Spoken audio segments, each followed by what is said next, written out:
So hello dear listeners, आज हमारे साथ हैं ट्रिपल आई इंटरप्राइजेस के फाउंडर और आज हम लोग इनके साथ एक छोटा सा पॉडकास्ट करने वाले हैं। जैसा कि आप सभी का जो सवाल आता है वो सवाल हम इनसे पूछने वाले हैं। बहुत सारे स्टूडेंट्स को ये गाइड कर चुके हैं, बहुत सारे इंस्टीट्यूट में ये पढ़ा चुके हैं, अभी करेंटली पढ़ा भी रहे हैं। तो आप सभी का जितना सवाल होता है क्लासेस में हम आप आज सर से डील करने वाले हैं, ठीक है। जैसा आप सभी का क्लास में सबसे पहला सवाल ये होता है कि सर सबसे पहले चीज़ कि हम लोग टाइम को कैसे मैनेज करें। तो सेम सवाल हम सर से पूछना चाहेंगे कि सर बच्चा लोग का मेन जो कंसर्न होता है प्रिपरेशन के ड्यूरेशन में कि सर टाइम मैनेज कैसे करें, तो इस बारे में आपका क्या कहना है? टाइम मैनेज में बच्चों आपको क्या करना है कि जितना भी अनवांटेड वर्क है वो वर्क में आप टाइम देना सबसे पहले बंद करें।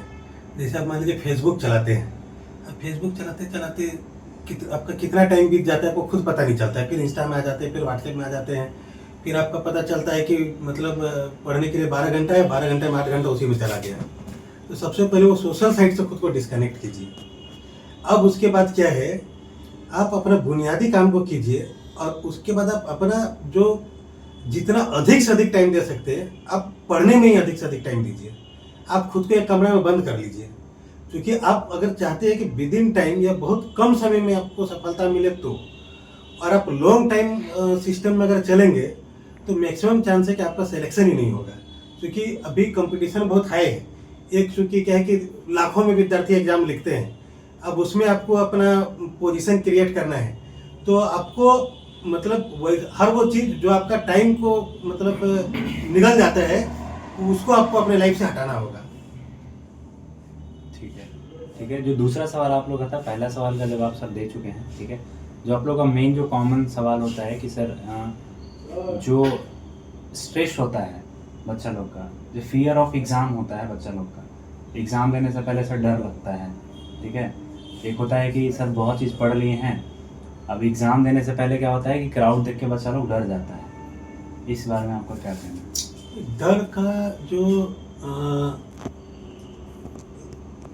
डर का जो मेन कनेक्शन है, आपके दिमाग में जो किसी चीज़ को लेकर के जो लैंग्वेज क्रिएट कर लिए है, आपको क्या है कि उस चीज़ से रिलेटेड वो हर एक माइंड में जो सेव्ड लैंग्वेज उसको आपको हटाना है। कंटेंट को समझिए और उसके बाद क्या है कि माइंड में कुछ भी लोड करके एग्जाम में मत जाइए। माइंड को पूरा रिलैक्स करके जाइए। माइंड में आपका जितना भी वेब है सब वेब को आप फ्री कर दीजिए और फिर आप एग्जाम में बैठिए, तो वो सारा का सारा वेब आपका एग्जाम में काम करेगा। अब अगर मान लीजिए माइंड में आपका 1000 वेब है, आप 800 वेब को कुछ कुछ चीज़ों को पकड़ने में लगा दिए हैं, तो आपके दिमाग में फ्री वेब कितना है? 200 वेब।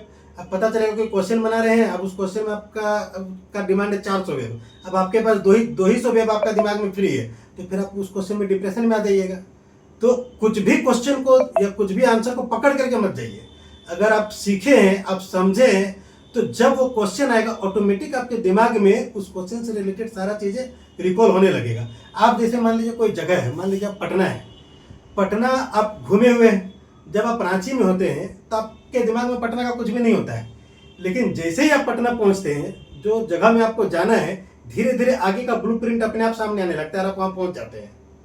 अब उसके लिए क्या है कि आपको दिमाग में अब माइंड का वेब को आपको एंगेज करने का जरूरत नहीं है। सेम वैसे ही एग्जाम में कोई सा भी क्वेश्चन करना है, उसके लिए आप पहले से माइंड का वेब को एंगेज करके मत रखिए। 75 क्वेश्चन में क्या पता आप जिस चीज़ में माइंड का वेब को एंगेज करके रखे वो क्वेश्चन ना करके कुछ और क्वेश्चन आ जाए, फिर आपका माइंड का वेब तो उसी में फंसा रहेगा। तो आप मतलब आप जो है आप अपना माइंड को कोई माइंड का वेब को कोई सा भी चीज में पकड़ने में ना लगाए, आप डिप्रेशन में आएंगे नहीं एग्जाम में। तो बहुत सारे स्टूडेंट्स का कॉमन सा सवाल ये होता है कि सर हम लोग अपना गोल कैसे डिसाइड करें।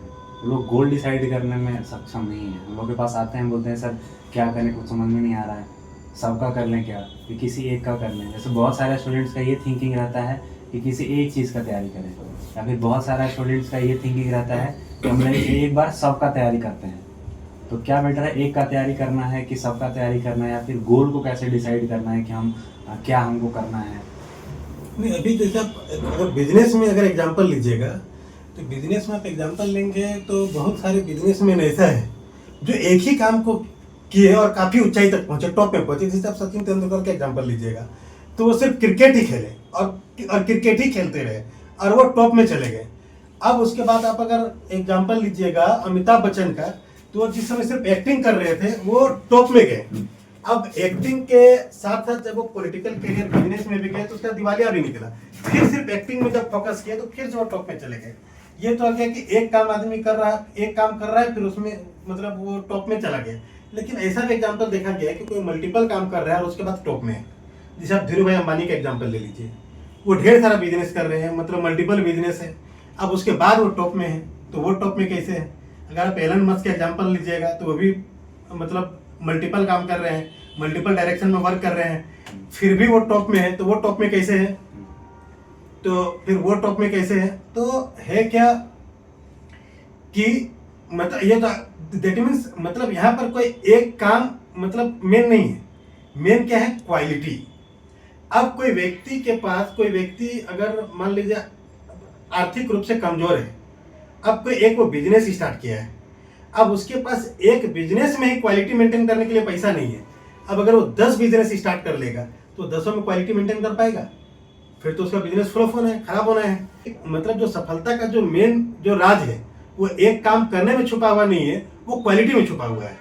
कि अगर आप एक काम करके अगर आपके पास अगर पोटेंशियल कम है, आपके पास रिसोर्सेज कम है, आप आर्थिक रूप से उतना मजबूत स्थिति में नहीं है, तो आपको एक ही काम करना है, आपको मल्टीपल काम में नहीं जाना है। हाँ, बट मेन क्योंकि आप एक ही काम करेंगे तब आप क्वालिटी